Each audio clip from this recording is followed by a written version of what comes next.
আসসালামু আলাইকুম, সবাইকে স্বাগত জানাচ্ছি মেট্রোনস সাইজিত জেএবির ক্র্যাশ কোর্সে। আজকে আমাদের জেএবির ক্র্যাশ কোর্সে একবারে লাস্টের ক্লাস, মানে এটা আমি টিপস এন্ড টেকনিক্স এর ক্লাস বলতে পারি, এটা সব ক্লাস বলতে পারি, অথবা আমরা এই ক্লাসে আমরা সাজেশন দিব। আমরা পড়াটাকে অনেক ছোট করে নিয়ে আসবো। আমরা এখানে দেখাবো যে কিছু চ্যাপ্টার আপনি না পড়লেও পরীক্ষায় পাশ করা সম্ভব, এবং কিছু চ্যাপ্টার থেকে আসলে কোশ্চেনের সংখ্যাটা খুব কম আসে, ওইটা দেখবো আমরা। সাবজেক্ট ওয়াইজ কিছু আমরা সাবজেক্ট ওয়াইজ সাজেশন দেখবো এই ক্লাসে। আজকে ক্লাসটা খুবই শর্ট হবে, এবং এটা আমাদের আজকে লাস্ট ক্লাস। সো আমরা লাস্ট ক্লাসটা একটু সুন্দরভাবে শেষ করব। আমরা যেহেতু অনেকগুলো ক্লাস করছি, আমরা অলরেডি স্টাইলটা বুঝে ফেলছি। আমরা ব্যাংকিং ডিপ্লোমার কি টাইপের কোশ্চেন হয়, আমরা কিভাবে অ্যান্সার করবো, কনসেপ্ট গুলো কিভাবে আমরা কভার করবো, আমরা অনেক কিছু অলরেডি অনেক কিছু জানি। আমরা রাস্তাটা আমাদের জন্য ক্লিয়ার হয়ে গেছে, আমরা জানি যে কোন রাস্তায় কিভাবে আমাকে হাঁটতে হবে, কিভাবে আমাকে সামনে যাওয়া লাগবে। সো ওগুলো আমাদের অলরেডি ক্লিয়ার হয়ে গেছে। সো আমরা টিল না মানে এই পর্যায়ে এসে আমাদের লাস্ট ক্লাসে এসে আমরা কিন্তু অনেকটা কনফিডেন্ট। যদি আমরা ক্লাস না করতাম তাহলে হয়তো অতটা কনফিডেন্ট থাকতাম না। সো যেহেতু আমরা অনেকগুলো ক্লাস করছি, সো আমরা অলরেডি অনেকটা কনফিডেন্ট যে আমরা পরীক্ষায় পারবো ইনশাল্লাহ। আর বাকি সময়টা আপনারা সবাই খুব ভালোভাবে ইউজ করবেন। আসলে পড়াশোনার তো বিকল্প নাই, এটা যে কোনো পড়াশোনাই হোক না কেন। আর পড়াশোনা করলে আরেকটা দুইটা সুবিধা হয়, একটা হলো আপনার ডিগ্রিটা অর্জন হয়, আর একটা হলো আপনার কিন্তু জানার পরিধিটা অনেক মানে ভালো হয় আর কি। সো এটা একটা জিনিস। সো আমাদেরকে একটু আমরা মনোযোগী হব। আমাদের ঈদ তো চলে গেছে, সো ঈদের পরে আমরা আবার টেবিলে বসার চেষ্টা করব। আর না বসে তো উপায় নাই। আপনি দেখেন একটা জিনিস, আপনি যদি এইবার ভালো করে না পড়েন তাহলে পরের বার কিন্তু আপনাকে আবার পরীক্ষা বসতে হবে। সো এর চেয়ে পেন হয় না যে একটা সাবজেক্ট দুইবার পরীক্ষা বসায়, এর চেয়ে বেশি মানে এর চেয়ে কষ্টের আর হয় না। সো আপনি একবারই পাশ করে করবেন, এটা বিশ্বাস রাখেন। আমি যদি স্ট্যাটিস্টিক্স দিয়ে বলি, লাস্টের বার কিন্তু অনেকেই একবারে পাশ করছে। যে এবিবি এবিবি একবারই অনেকে পাশ করছে। এবং আমি জানি না কেন, ম্যাথামেটিক্সের সাথে হওয়ার কারণে নাকি আমি জানি না, বাট আমার ম্যাথামেটিক্সের যারা নোট বই পড়ছে এবং যারা ক্লাসগুলো করছে ওদের সাথে তো আমার কন্টাক্ট হয়, কথা হয়। মানে এটা এটা হয়তো ইনস্ট্যান্টলি পরীক্ষার পরে হয় না, রেজাল্টের পরে হয় না, বাট অনেক পরে হইলেও কথা হয়। আমাকে টেক্সট করে যাবে, আপনি যে এবিবির বইগুলো নিছিলাম, নোটগুলো নিছিলাম, ওইগুলা পড়ে পাশ করে গেছি, এখন এই এবিবি নোট লাগবে। তো এটা অনেক পরে হইলেও বলে, তো তখনই আমার কাছে ভালো লাগে, সত্যি কথা। তো আমরা ক্লাসে ফিরে যাই। আমরা ক্লাসটা খুবই শর্ট হবে, আমরা খুব শর্টকাটে আমরা কিছু জিনিস দেখবো। জাস্ট একবারে খুবই শর্টকাটে। তো আমাদের জিওবি ক্লাসের আমরা একে একে 15টা ক্লাস শেষ করছি, আলহামদুলিল্লাহ অনেকগুলা ক্লাস করছি আমরা। তো আজকে আজকে এই tricks and to answer question, এটা অবশ্য আমাদের ফার্স্ট ক্লাসও ছিল, ইন্ট্রোডাক্টরি ক্লাসও ছিল। সো আমি রুলস এন্ড রেগুলেশন নিয়ে আজকে কথা বলবো না, যেহেতু ওইটা ইন্ট্রোডাক্টরি ক্লাসে কভার করছি। সো আজকে আমরা কথা বলবো হলো ট্রিক্স টু অ্যান্সার কোশ্চেন। আমরা এটা আমার ইন্ট্রোডাক্টরি ক্লাসে ছিল, ওরিয়েন্টেশন ক্লাসে ছিল, আবার এখানে রিপিট করতেছি। কারণটা হলো কি, আমরা চাচ্ছি যে আপনি ট্রিক্স গুলো আরেকবার আরেকবার বোঝার চেষ্টা করেন, আপনি যাতে পরীক্ষা অ্যাপ্লাই করতে পারবেন। শুধু ট্রিক্স অ্যাপ্লাই করে আপনি প্রিপারেশন যতই ভালোই হোক না কেন, আপনি যদি এই ট্রিক্স গুলো অ্যাপ্লাই না করেন তাহলে কিন্তু পরীক্ষা হলে ভালো না করার সম্ভাবনা আছে। সো আপনি অবশ্যই এই ট্রিক্স গুলো অ্যাপ্লাই করবেন। সো ট্রিক্স গুলো কি, আমার প্রথম কোশ্চেন হলো, যে কোনো আমার যে কোনো ডেফিনেশন লেখার ক্ষেত্রে, আমি আবারও বলতেছি, কোনো ডেফিনেশন লেখার ক্ষেত্রে আপনি দেখবেন যে আমরা আমাদের হ্যান্ড নোটে আমরা কিন্তু খুব খুব ব্রিফ লিখছি, খুব শর্টকাটে লিখছি, খুব বেশি লিখি নাই। হ্যাঁ, এবং আমরা হয়তো কিছু কোশ্চেনের ডেফিনিশনের সাথে এক্সাম্পল লিখছি, বাট অনেক কোশ্চেনের ডেফিনিশনের সাথে এক্সাম্পল ছিল না। বাট আপনাদেরকে আমি বলে দিচ্ছি, টেকনিকটা শিখে দিচ্ছি। এটা শর্ট নোট হোক, ডেফিনেশন হোক, বা কোনো কনসেপ্ট হোক, আপনার কাছে জানতে চাইলো আইবিবি, আপনি এটাকে 4টা পার্টে ভাগ করবেন। হুম, যে কোনো ডেফিনিশন, শর্ট নোট এবং কোনো আইডিয়া ব্যাপারে যদি জানতে চাই, আপনি শুরুতে ডেফিনিশনটা লিখবেন, আপনি যা জানেন আপনি ডেফিনিশনের মতো করে লিখবেন। সো ডেফিনিশন লেখার ক্ষেত্রে আমি লাইফে যে টেকনিকগুলো অ্যাপ্লাই করছি, যে ধরেন indemnity of bond refer to, মানে আমি ইউজ করতাম যে যে যে জিনিসটা ডেফিনিশন চাইতো, ওইটা আমি রেফার টু ইউজ করতাম, মিনস ইউজ করতাম, যে এটা এটা মিন করে। হ্যাঁ, এটা ইন্ডিকেট করে, আমি ইন্ডিকেট শব্দটা ইউজ করতাম, এইভাবে সেন্টেন্সটা শুরু করতাম আর কি। সো আপনি শুরু করতে পারেন এইভাবে। সো দিয়ে আপনি বলতে পারেন যে হ্যাঁ, টাকা কি, যে আমার যদি টাকার ডেফিনেশন আসে, যে মানির ডেফিনেশন কি, যে money money is a medium of exchange, it's act as a medium of exchange. So এইভাবে আপনি শুরু করতে পারেন যে কোনো কোশ্চেন, যে আমার আমার মানি মিডিয়াম অফ এক্সচেঞ্জ হিসেবে কাজ করে, স্টোর অফ ভ্যালু হিসেবে কাজ করে। সো এই 4টা কাজ আমার মানি করে থাকে। সো আপনি এইভাবে শুরু করতে পারেন। তো শুরুতে ডেফিনেশনটা লাগবেন, এক জিস্ট জিনিসটা ডেফিনেশনটা লাগবেন। আমি আরেকটা জিনিস মাঝখানে বলিনি, আপনার পরীক্ষায় কিন্তু আপনি পরীক্ষার খাতায় কখনো শুরুতে ঘুরাবেন না, পেঁচাবেন না। আমি আবারও বলতেছি, পরীক্ষার খাতায় যে কোশ্চেনটা চাইছে, আপনার যে জিনিসটা চাইছে, আপনি শুরুতে একবারে শুরুতে ওটা অ্যান্সার লিখে দিবেন, যে হ্যাঁ এইটা এটা, ঠিক আছে, এই জিনিসটা হলো এটা। ঠিক আছে, মানি ডেফিনিশন চাইছে, আপনি শুরুতে মানি ডেফিনিশন লিখে দিবেন। ওখানে ঘুরানো পচানোর চেষ্টা করবেন না, শুরুতে এক্সাম্পল দিবেন না, আপনি একটু একটু প্যারাফ্রেজ করে লেখার চেষ্টা করবেন না, ডাইরেক্টলি বলে দিবেন যে হ্যাঁ মানির ডেফিনিশন হলো এটা। সেকেন্ড প্যারাতে আসে, আপনি যে ডেফিনিশনে যে কথাগুলো বলছিলেন ওই ওই ক্যারেক্টারিস্টিক্স গুলো প্যারাফ্রেজ করে লিখবেন। প্যারাফ্রেজ করে লিখবেন কিভাবে, ওইখানে যে আপনি ডেফিনিশনের ভিতরে যে দুইটা ক্যারেক্টারিস্টিক্স এর কথা বলছেন, দুইটা সুবিধার কথা বলছেন, আপনি এইগুলাকে একটু প্যারাফ্রেজ করে ঘুরাইয়া লিখবেন আর কি। এবং 3 নম্বর প্যারাতেও আপনি সেম কাজটা করবেন, আপনি ঘুরাইয়া লিখবেন অথবা অ্যাডভান্টেজ লিখলেন অথবা ডিসঅ্যাডভান্টেজ লিখলেন। হ্যাঁ, আপনি একবার লাস্টে গিয়ে একটা এক্সাম্পল দিলেন, সো মানে যদি আমি দিয়ে এক্সাম্পল দিই, যে টাকার ডেফিনেশন আপনি যে লেখছেন যে এটা একটা মিডিয়াম অফ এক্সচেঞ্জ হিসেবে কাজ করে, স্টোর অফ ভ্যালু হিসেবে কাজ করে, বা এক্সাম্পলে কি লিখলেন যে আমি কি করলাম, আপনি এক্সাম্পল দিতে পারেন যে আমি 1 লক্ষ টাকা এফডিআর করে রেখে দিলাম ব্যাংকে, যেটা আমি কি করতে পারি 1 বছর পরে অথবা 2 বছর পরে আমি এটাকে ইউজ করতে পারি, আমার পার্সোনাল এক্সপেন্সের জন্য ইউজ করতে পারি। ঠিক আছে, তো এক্সাম্পল হয়ে গেল, তাই না, যে এটা স্টোর অফ ভ্যালু হিসেবে কাজ করছে, মানিটা স্টোর অফ ভ্যালু হিসেবে কাজ করছে, যে আমি যদি বাসায় 1 লাখ টাকা রেখে দিই অথবা যদি ব্যাংকে 1 লাখ টাকা রেখে দিই, তাহলে কি হবে, এটা আমি 2 বছর পরে ইউজ করতে পারবো। সো এই হলো আমার টেকনিক, যে আপনি যে কোনো কনসেপ্ট অথবা যে কোনো ডেফিনেশন লিখবেন অথবা যে কোনো টিকা লিখবেন, আপনি শুরুতে ডেফিনেশন লিখবেন, তারপর ক্যারেক্টারিস্টিক্স লিখবেন, তারপর এডিশনাল অ্যাডভান্টেজ এবং ডিসঅ্যাডভান্টেজ লিখতে পারেন, তারপর লাস্টে একটা এক্সাম্পল দিয়ে এটা শেষ করবেন। আমি একটা এক্সাম্পল দিয়ে এটা শুরু করছি, হ্যাঁ, মানে আপনাকে আরো আরো বোঝানোর জন্য আমি এক্সাম্পল নিয়ে আসছি, যে ডেফিনেশন কি, contract of indemnity. So contract of indemnity এটা ডেফিনেশন যদি আপনার কাছে জানতে চাওয়া হয় অথবা শর্ট টিকা আকারে যদি আসে, তখন আপনি কি লিখবেন, শুরুতে ডেফিনেশনটা লিখবেন যে one party promise to compensate another party for any loss or damage suffer due to action of promise or third party. যে আমার কন্ট্রাক্ট অফ ইনডেমনিটির কি, এটা হলো দুইজন পার্টির ভিতরে, দুইজন ব্যক্তির ভিতরে অথবা দুইটা পার্টির ভিতরে কন্ট্রাক্ট, যে কন্ট্রাক্টের ফলে এক পার্টি কি করে সে ক্ষতিপূরণ দিতে রাজি হয় আরেক পার্টিকে, কোনো ইনসিডেন্ট যদি হয়, কোনো যদি অকারেন্স হয়, কোনো যদি ঘটনা ঘটে, তাহলে সে ক্ষতিপূরণ দিতে রাজি। তো আমি শুরুতে কিন্তু ঘুরায় পেঁচায় বলিনি, আমি ডাইরেক্টলি বলে দিছি যে এটা একটা কন্ট্রাক্ট। কিসের কন্ট্রাক্ট? দুইজন ব্যক্তির ভিতরে কন্ট্রাক্ট। কিসের কন্ট্রাক্ট? ক্ষতিপূরণের কন্ট্রাক্ট। ঠিক আছে, ওই ক্ষতিপূরণটা কি হয়, একজন আরেকজন ব্যক্তিকে দিয়ে থাকে। এবার সেকেন্ড প্যারাতে দেখেন, আপনি সেকেন্ড প্যারাতে ইট ইজ এ, আপনি কি প্যারাফ্রেজ করে লিখতে পারেন যে it is a protection against loss or damage. আপনি কিন্তু এটা, আমি যদিও এক লাইনে লিখছি it is a protection against loss or damage, আপনি আরেকটু 2-3 লাইনে লিখতে পারেন যে এটা একটা, এটা ওইটা, এই কন্ট্রাক্ট অফ ইমডিনিটি একটা ওইরকম কন্ট্রাক্ট, যে কন্ট্রাক্টে কি হয় যে আমার আমার আমার লসের প্রোটেকশন পাওয়া যায়, যে কন্ট্রাক্টে আমার লসের প্রোটেকশন পাওয়া যায়, এক পার্টি কি করে আমার প্রোটেকশন দেয়, আরেক পার্টি হলো প্রোটেকশনের এই সুবিধাটা নিয়ে থাকে। 3 নম্বরে কি, ডিফাইনিং ক্যারেক্টারিস্টিক্স, আপনি এখানে ক্যারেক্টারিস্টিক্স গুলো আবার ডিফাইন করতে পারেন। হ্যাঁ, কি করতে পারেন, এখানে দেখেন the party making the promise is the indemnifier. যে আপনাকে প্রমিস করতেছে ইন্স্যুরেন্স কোম্পানি, তাই না, আমরা কি করি ইন্স্যুরেন্স কোম্পানির কাছে, আমরা কার ইন্স্যুরেন্স করি, আমরা যত ধরনের ইন্স্যুরেন্স করি না কেন, আমরা লাইফ ইন্স্যুরেন্স করি, যত ধরনের ইন্স্যুরেন্স করি না কেন, ইন্স্যুরেন্স কোম্পানি কি করে আমাকে ক্ষতিপূরণের প্রতিশ্রুতি দিচ্ছে। সো ক্ষতিপূরণের যে প্রতিশ্রুতি দিচ্ছে তাকে আমি কি বলবো, ইনডেমনিফায়ার বলবো। while the party who may suffer a loss or damage is indemnified, যে ক্ষতিপূরিত হয়, যার ক্ষতিটা সে ইন্স্যুরেন্স করতেছে, তাকে আমি ইনডেমনিফাইড বলবো। 4 নম্বর প্যারাতে দেখেন এডিশনাল ইনফরমেশন আপনি কি দিতে পারেন, যে ইনডেমনিফায়ার চার্জ ফি, যাতে এমনি এমনি আসলে ক্ষতিপূরণ হয় না।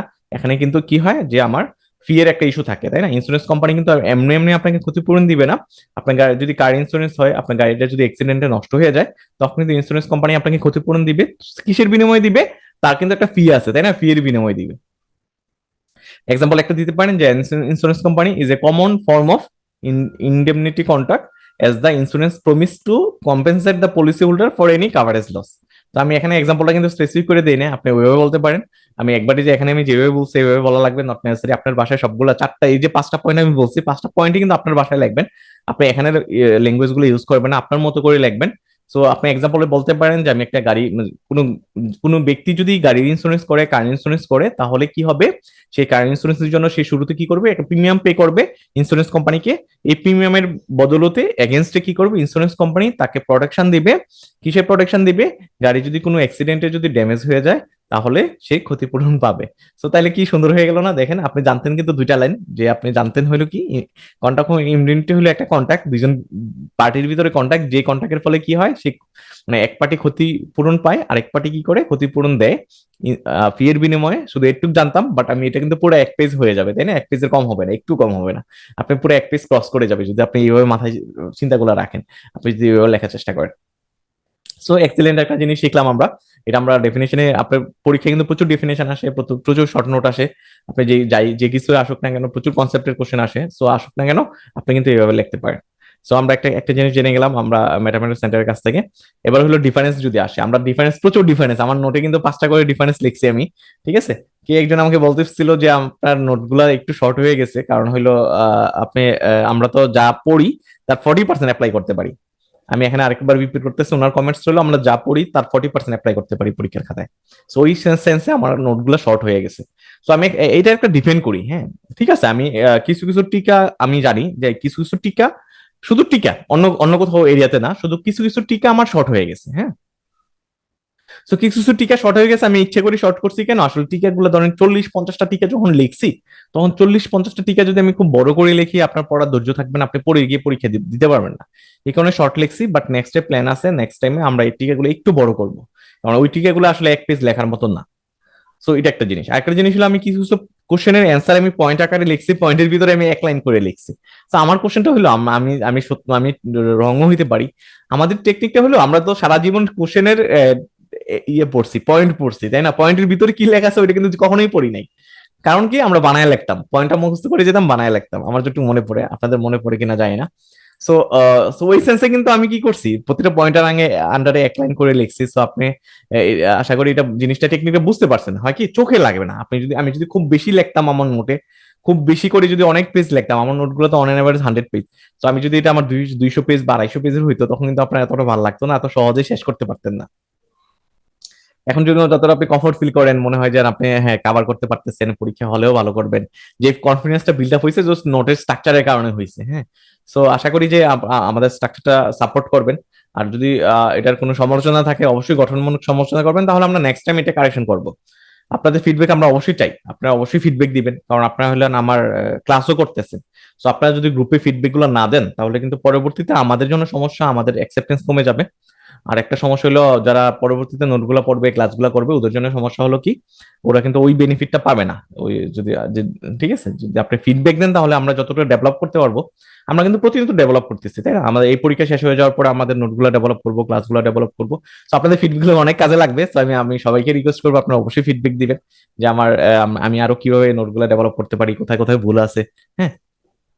সো যে কথাটা বলতেছিলাম, যে ডিফারেন্স, আমি ডিফারেন্স কথা বলতে গিয়ে অনেক কিছু পড়ছি। ডিফারেন্সে আমরা কি করছি, ডিফারেন্স আমরা 5টা ডিফারেন্স লিখছি, 5টা।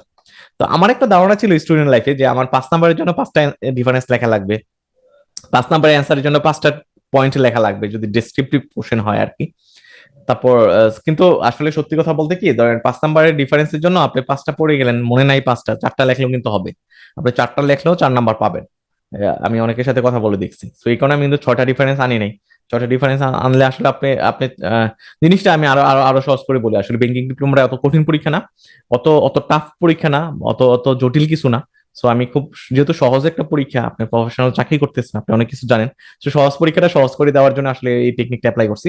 যাই হোক, যেটা বলতেছিলাম, যে আমরা আমার নোটে, সবগুলো নোটে আমি 5টা করে ডিফারেন্স লিখছি। আপনি 5টা একটা বাজা বাজা করে যাবেন, যাতে 4টা অবশ্যই মনে থাকে, যাতে 5টা থেকে 5টাই মনে থাকে। ওইটা হলো মূল কথা। সো আমি ডিফারেন্স কিভাবে সাজাইছি সবাই অলরেডি দেখছেন, যে আমার শুরুতে ডেফিনিশন ছিল, লাস্টে এক্সাম্পল ছিল। তো আপনি যদি শুধু ডেফিনিশন বাদ দিলাম, আপনি যদি এক্সাম্পল, কোন একটা ডিফারেন্সের যখন এক্সাম্পলটা দেখে ফেলবেন, তখন কিন্তু আপনি পুরো ডিফারেন্সটা আপনি পারবেন, 5টা পয়েন্টে লিখতে পারবেন।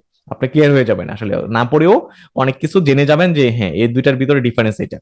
সো এটা আমি আমি পারছি এক্সিলেন্ট একটা কাজ করতে, যে প্রত্যেকটা ডিফারেন্সে এক্সাম্পল রাখতে পারছি। সো এটা টেকনিকটা কি, আপনি শুরুতে ডিফারেন্সটা পড়বেন, লাস্টে এক্সাম্পল দিবেন, দুইটা হয়ে গেল ডিফারেন্স, মাঝখানে আপনি 3টা ক্যারেক্টারিস্টিক্স লিখে দিলেন। আমরা স্পট মার্কেট এবং ফরওয়ার্ড মার্কেটের এক্সাম্পল যদি আসি, আমি ডিফারেন্সে যদি আসি, এখনো 5টা ডিফারেন্স, হ্যাঁ। স্পট মার্কেট কোনটা, যে আমি যদি একবার এক্সাম্পল দিয়ে শুরু করি। এক্সাম্পলে কি, গ্রোসারি স্টোর পারচেস। আমি সুপার শপে গেলাম, ওইখানে আমার আমার মুদি অনেক কিছু দরকার হইলো, হ্যাঁ। আমার চাল ডাল মাছ মাংস দরকার হইলো। সো আমি গেলাম, গিয়ে স্পটে প্রাইস লেখা আছে, প্রাইস দিয়ে আমি কিনে নিয়ে আসলাম। সো এটা হলো আমার স্পট মার্কেটের এক্সাম্পল। ফরওয়ার্ড মার্কেট কোনটা, আমার এখন কিনা দরকার নাই, আমি শেয়ার কিনবো, আমি এখন কিনা দরকার নাই, আমি একটা নির্দিষ্ট টাইম পরে আমি কিনতে চাই শেয়ারটা, ওইটা হবে ফরওয়ার্ড মার্কেট। তাহলে এক্সাম্পল, গ্রোসারি স্টোর হইলো স্পট মার্কেটের এক্সাম্পল, ফরওয়ার্ড মার্কেটের এক্সাম্পল কি, forward contract in commodity or currency. আমরা কমোডিটি যদি চিন্তা করি, তাহলে যে রাজশাহীতে আমের বাগান ধরুন কিনা হয়, তাই না? অ্যাডভান্স কিনা হয়, আম এখনো মুকুল আসে নাই, বাট পুরো বাগান কিন্তু কিনে নিয়ে নেয়। ওইটা ফরওয়ার্ড মার্কেটের একটা ভালো এক্সাম্পল। সো আমরা ডিফারেন্স দেখেন, আমরা তাহলে আমি এক্সাম্পল পেয়ে গেলাম। আমি ডেফিনেশনে যদি আসি, শুধু এটা শুধু স্পট মার্কেট ফরওয়ার্ড মার্কেটের ক্ষেত্রে না, আপনি যে কোনো ডিফারেন্সের ক্ষেত্রে আপনি লাস্টে একটা এক্সাম্পল লিখবেন, এক্সাম্পলটা অবশ্যই মাথায় রাখবেন। আর শুরুতে আপনি কি লিখবেন, আপনি একটা ডেফিনেশন লিখবেন, ঠিক আছে, গুছিয়ে খুব সুন্দর করে একটা ডেফিনেশন লিখবেন। তারপরে মাঝখানে যে 3টা পয়েন্ট, এই 3টা পয়েন্ট আপনি ডেফিনেশন থেকে রিভিল করার চেষ্টা করবেন, তাহলে কিন্তু অ্যান্সার হয়ে যাবে। তাহলে কিন্তু অ্যান্সার হয়ে যাবে। সো জিনিসটা সহজ হয়ে গেল। হ্যাঁ, জিনিসটা সহজ, আপনি এইভাবে চিন্তা করলে কিন্তু আপনার মানে জিনিসটা সহজ হয়ে গেল। সো আমরা আজকে একটু থিওরিটিক্যাল পড়া পড়বো, দেখি ভিতরে কি বলছে। স্পট মার্কেটের ডেফিনেশন কি, immediate or near immediate transaction. যে স্পট মার্কেটে আমি কি করতেছি, ইমিডিয়েট অথবা নিয়ার ইমিডিয়েট ট্রানজাকশন করতেছি, যে আমি স্পটে ওই প্রাইসে বর্তমানে আমি কিনে ফেলতেছি একটা জিনিস। আর ফিউচার ফরওয়ার্ড মার্কেট কোনটা, যে ফিউচার কোনো ডেটে আমি ডেলিভারি পাবো, এখন থেকে যদি প্রাইসটা সেট করা হয়, কোয়ান্টিটি সেট করা হয়, বাট ডেলিভারিটা যদি ফিউচার ডেটে হয়, ওইটা হলো ফরওয়ার্ড মার্কেট।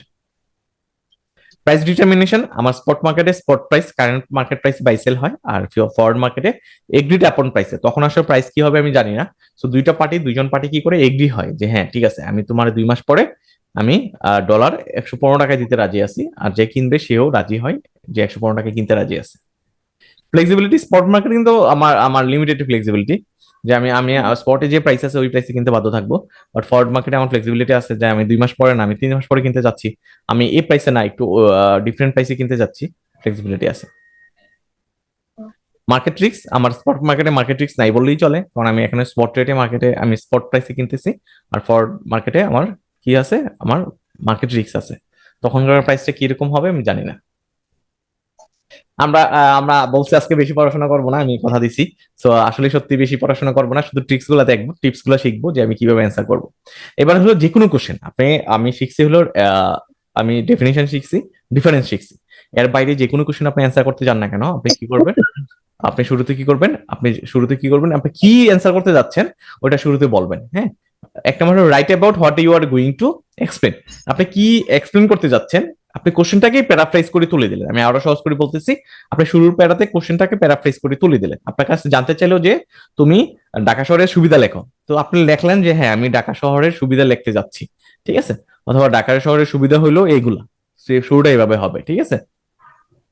2 নম্বর হলো মেন ডিসকাশন, আপনি শুরুতেই যে জিনিসটা চাইছে, সুবিধা চাইছে, আপনি 5টা সুবিধা লিখে দেন।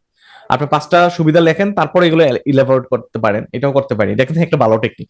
5টা সুবিধা লেখলেন, যে ঢাকা শহরের সুবিধা হলো আমার কি, এখানে আমার আমার জবের ফেসিলিটিস ভালো, আমার ইনকাম ভালো, এখানে ইলেকট্রিসিটির অ্যাভেলেবিলিটি ভালো। আপনি শুরুতে 5টা সুবিধা লেখলেন, তারপরে আপনি পয়েন্ট আকারে প্রত্যেকটা সুবিধার আপনি ডিটেলে লেখলেন, এটা হইতে পারে। অথবা আপনি কি করতে পারেন, আপনি শুরু থেকে পয়েন্ট আকারে লিখতে পারেন, বাট অবশ্যই পয়েন্টের আপনি কি করতে পারেন, পয়েন্টের নিচে আন্ডারলাইন করবেন, অবশ্যই কলম দিয়ে আন্ডারলাইন করবেন, মার্কিং করবেন, কালার পেন ইউজ করবেন। এক্সামিনার চোখে পড়বে, যখন এক্সামিনার চোখে পড়বে তখন কিন্তু নাম্বারটা বেশি আসবে। আপনি কিন্তু একবারে শেষের দিকে রাইট অপোজিট অফ ইট, আপনি ঢাকা শহরের সুবিধা চাইছে এই কারণে যে কোশ্চেন আপনি অসুবিধা লিখতে পারবেন না, নট নেসেসারি, এরকম না। আপনার ঢাকা শহরের সুবিধা চাইছে, আপনি কিন্তু একবারে শেষের দিকে, হ্যাঁ, এই যে আপনি কিন্তু লিখতে পারেন যে ঢাকা শহরে এই সুবিধাগুলো থাকার ফলেও এই অসুবিধাগুলো বিরাজমান, আপনি কিন্তু অবশ্যই লিখতে পারেন। তাহলে কি হবে, আপনার যদি মনে হয় যে লেখাটা বেশি হয় নাই, তো একটু একটু বাড়ানো যাবে, টেনে লম্বা করা যাবে। আপনি একবার লাস্টে কি করলেন, সামারাইজ করলেন যে হ্যাঁ সুবিধাগুলো এই ছিল, এই সামারাইজ করলেন। কনক্লুশনে আপনি কনক্লুশন দিলেন, আপনি ভূমিকাতে যেগুলো দিবেন কনক্লুশনে ভূমিকাটাকেই প্যারাফ্রেজ করে আপনি কনক্লুশনে দিবেন। আর একবারে লাস্টে সেকেন্ড লাস্ট প্যারাতে আপনি সামারাইজ করবেন, যে সুবিধা 5টা লিখছিলেন এগুলো কিন্তু আপনি সামারি করেও লিখতে পারেন। তো এইভাবে কিন্তু আমরা টেনে লম্বা করতে পারি, আমি আবারও বলতেছি টেনে লম্বা করতে পারি। হ্যাঁ, যে কোনো সুবিধা অসুবিধা, আমার যে কোনো যদি লজিক্যাল কোশ্চেন আসে যে এটা তুমি সাপোর্ট করো কিনা, সাপোর্ট করলে কেন করো, যে কোনো টাইপের কোশ্চেন আসুক না কেন, আমরা কিন্তু এইভাবে এই থিঙ্কিং এ সাজাবো। তো আমি শর্ট সাজেশন দেখাবো। আচ্ছা, শর্ট সাজেশনটা আমি একটু ডিফারেন্ট একটা ফাইলে দেখাচ্ছি, ঠিক আছে। আমি শর্ট সাজেশনটা একটু পরে আসতেছি, শর্ট সাজেশনের আগে আমি চ্যাপ্টার ওয়াইজ ইম্পর্টেন্ট আসতেছি। আপনাদের অনেক অনেক দিনের একটা চাওয়া ছিল যে আমি সব চ্যাপ্টার না পড়লে হবে কিনা, এরকম একটা কোশ্চেন ছিল, তাই না? সো এটার অ্যান্সার দিব আজকে। সত্যি কথা, এটা স্টাডি করতে গিয়ে আমি খুব এক্সাইটেড ছিলাম যে আমি খুব ভালোভাবে রিভিল করার চেষ্টা করব যে আপনারা 2-1টা চ্যাপ্টার বাদ দিতে পারেন কিনা। সো আমি যদিও এটা এটা ফুলি সাপোর্ট করি না, আমি আমার পার্সোনাল লাইফে, আমি আমার এডুকেশন লাইফে আমি চেষ্টা করছি সবকিছু পড়ে যাওয়ার পরীক্ষার জন্য। সো কিন্তু বাস্তবতার খাতিরে আপনাদের কিন্তু অনেক সময় হইতে পারে যে আপনি যদি সবকিছু পড়ে যান আপনার প্রিপারেশনটা ভালো হবে না। সো আপনি চাইলে 2-1টা চ্যাপ্টার স্কিপ করতে পারেন, যদি আমি আমি সবাইকে ইন জেনারেল সবাইকে বলবো না আপনি স্কিপ করেন। আপনার হাতে যদি এনাফ সময় থাকে, আপনার যদি অলরেডি আপনি সিলেবাসে অনেক কিছু পড়ে ফেলেন, আপনি সবগুলো চ্যাপ্টারে পড়ে যান, এটা আমার ফার্স্ট সাজেশন। আমি আবারও রিপিট করতেছি, আমি প্রথম সাপোর্ট করতেছি আপনি সবকিছু পড়ে যাবেন পরীক্ষায়। কিন্তু আপনার হাতে যদি এনাফ সময় না থাকে, হ্যাঁ, তো আপনি তখন চাইলে দুই একটা চ্যাপ্টার স্কিপ করতে পারেন। তো আমি এখানে যেমন মানি এমএফএস এর আমি একটা স্টাডি করে দেখছি যে কিছু কিছু চ্যাপ্টার থেকে খুবই কম কোশ্চেন আসে, এবং কিছু কিছু চ্যাপ্টার থেকে খুব বেশি কোশ্চেন আসে। তো যে যে চ্যাপ্টার গুলো 5 স্টার দেওয়া, 4 স্টার দেওয়া, 3 স্টার দেওয়া, এগুলো আপনাকে অবশ্যই পড়া লাগবে। যেগুলো 2 স্টার অথবা 2 স্টার অথবা 1 স্টার দেওয়া, এগুলো আপনি চাইলে স্কিপ করতে পারেন, চাইলে স্কিপ করতে পারেন। আরেকটা কোশ্চেন হলো আপনার যে সেট, হ্যাঁ, সেট গুলো কি পরিপূর্ণ কিনা। যে ধরেন কোন চ্যাপ্টার থেকে কোন একটা সেটে তো 20 নাম্বারের সেটে তো 5টা কোশ্চেন অথবা 4টা কোশ্চেন থাকে। আপনাদের একটা কমন কোশ্চেন আছে যে ধরেন ওই 5টা কোশ্চেন কি একটা চ্যাপ্টার থেকে আসে, নাকি 2টা কোশ্চেন একটা চ্যাপ্টার থেকে আসলো, পরের 2টা কোশ্চেন পরবর্তী চ্যাপ্টার থেকে আসলো। এটার অ্যান্সারটা হলো না, কোনো একটা সেটে ওই চ্যাপ্টার থেকে সবগুলা কোশ্চেন আসে। শেষের দিকে যেগুলো 2 স্টারের যে চ্যাপ্টার গুলো, ওইখান থেকে হয়তো 2টা চ্যাপ্টার মিলে একটা কোশ্চেন হতে পারে। এখন আপনার তো 10টা কোশ্চেন আসে, তাই না? আপনার অ্যান্সার করা লাগবে 5টা কোশ্চেন, এবং প্রতিটা কোশ্চেন 20 নাম্বার করে 100 নাম্বার। সো আপনি এক্সপেক্ট করতেই পারেন যে আপনি কি পারবেন, আপনি আহ, আপনি যে চ্যাপ্টার গুলো পড়ে গেছেন ওইখান থেকে 5টা কোশ্চেন ফুল সেট আসবে, এটা আপনি আশা করতে পারেন।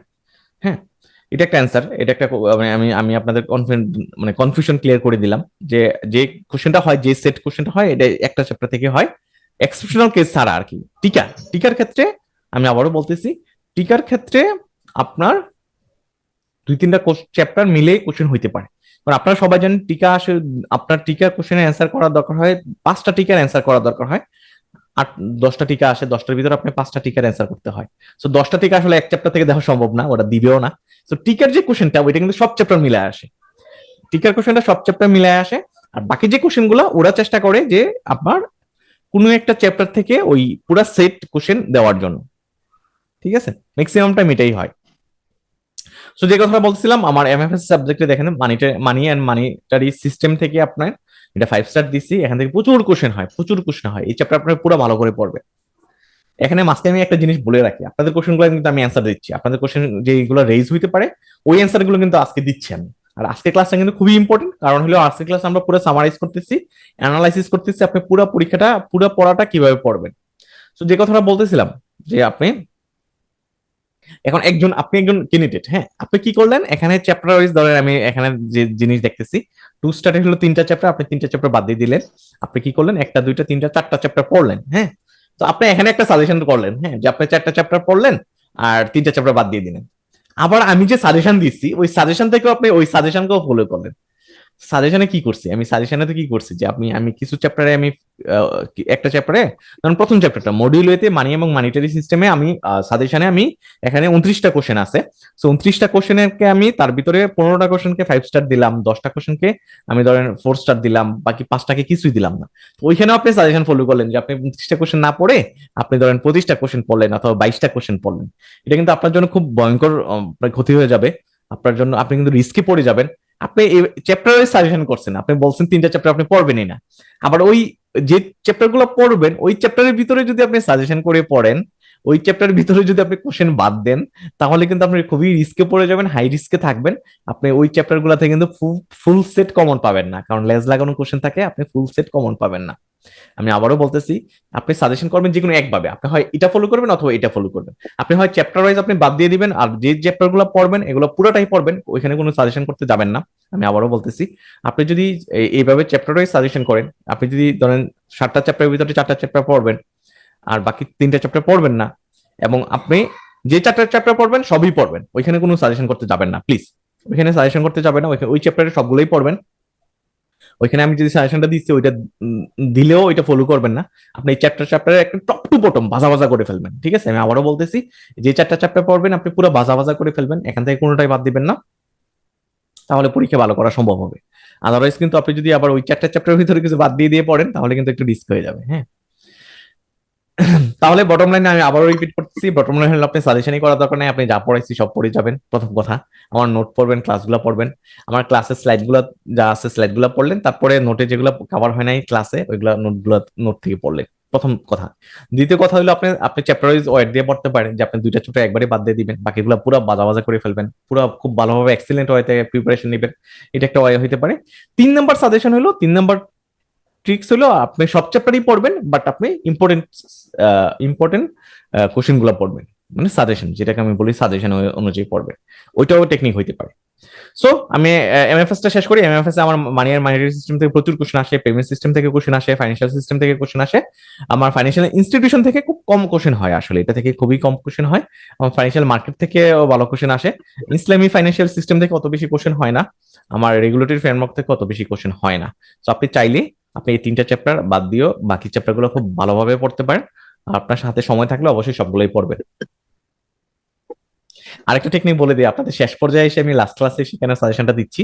আপনারা যদি আমি শুরুতেই সাজেশন দিতেন, আপনি ক্লাসই করতেন না, অনেক কিছুই পড়তেন না। যেহেতু আপনি অনেক কিছু শুরুতে অনেক কিছু পড়বেন, শেষের দিকে শেষ সাজেশন ফলো করবেন। আমি আবার বলতেছি, শুরুতে আপনি সবই পড়বেন। ইভেন আপনি এখনো তো এক সপ্তাহ, নেক্সট এক সপ্তাহ আপনি সবই পড়লেন। আপনি পরীক্ষার আগের যে এক সপ্তাহ, ঠিক আগের যে এক সপ্তাহ, ওই এক সপ্তাহ আপনি সাজেশন ফলো করলেন, তাও কিন্তু হইতে পারে। আচ্ছা, আমরা সেকেন্ড সাবজেক্টে চলে যাচ্ছি, জিএফআই। জিএফআই ছোট্ট একটা বই, হ্যাঁ। জিএফআই বইটা খুব বেশি বড় না, আমার নোটটাও খুব বেশি বড় না, আমার ক্লাসগুলো খুব বেশি লেন্দি না। সো আপনি জিএফআই সবই পড়বেন, প্রথম কথা। দ্বিতীয় কথা, যদি আপনি কিছু চ্যাপ্টার বাদ দিতে চান, তাহলে কনসেপ্ট অফ গভর্নেন্স থেকে বেশি কোশ্চেন হয়, বোর্ড এন্ড ইটস রেসপন্সিবিলিটি থেকেও কিছু কোশ্চেন হয়, সিইও সিনিয়র ম্যানেজমেন্ট থেকে একবারে কম কোশ্চেন হয়। আমার ডিটেল অফ ক্যাপিটাল থেকেও 4 স্টার দিছি আমি এটাকে। লিকুইডিটি অ্যাসেট থেকেও আমি লিকুইডিটি অ্যাসেট বেসেল, তো এটা পড়াই লাগবে। আমি যদিও 2 স্টার দিচ্ছি, বাট এটা পড়া লাগবে। রিস্ক ম্যানেজমেন্ট থেকেও এটা পড়া লাগবে। সাবসিডিয়ারি বিজনেস স্টেকহোল্ডার গভর্নেন্স থেকেও কোশ্চেন হয় ভালো। ফিউচার আউটলুক অর্গানাইজেশন, এটা বাদ দিতে পারেন, আপনি লাস্ট চ্যাপ্টারটা বাদ দিতে পারেন। বাট লিকুইডিটি পড়েন, আমি যদিও 2 স্টার দিছি, আমি নাম্বার অফ কোশ্চেন উপর বেস করে আমি 2 স্টার দিছি, বাট আপনি এটা পড়তে পারেন। আপনি সিইও এন্ড সিনিয়র ম্যানেজমেন্ট বাদ দিতে পারেন, বাট আপনি লিকুইডিটি অবশ্যই পড়বেন, লিকুইডিটি অবশ্যই পড়বেন।